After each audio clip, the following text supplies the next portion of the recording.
بسم اللہ الرحمن الرحیم لا تقربوا الزنا انه كان فاحشا وساء سبیلا۔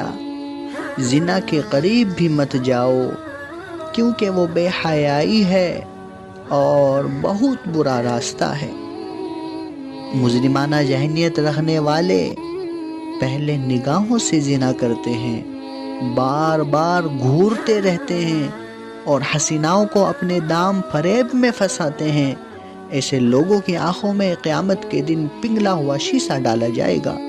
حدیث شریف میں ہے کہ حضور اکرم صلی اللہ علیہ وسلم نے ارشاد فرمایا، جو شخص کسی اجنبی عورت کے حسن پر شہوت کی نظر ڈالے گا، قیامت کے دن اس کی آنکھوں میں پنگلا ہوا شیشہ ڈالا جائے گا۔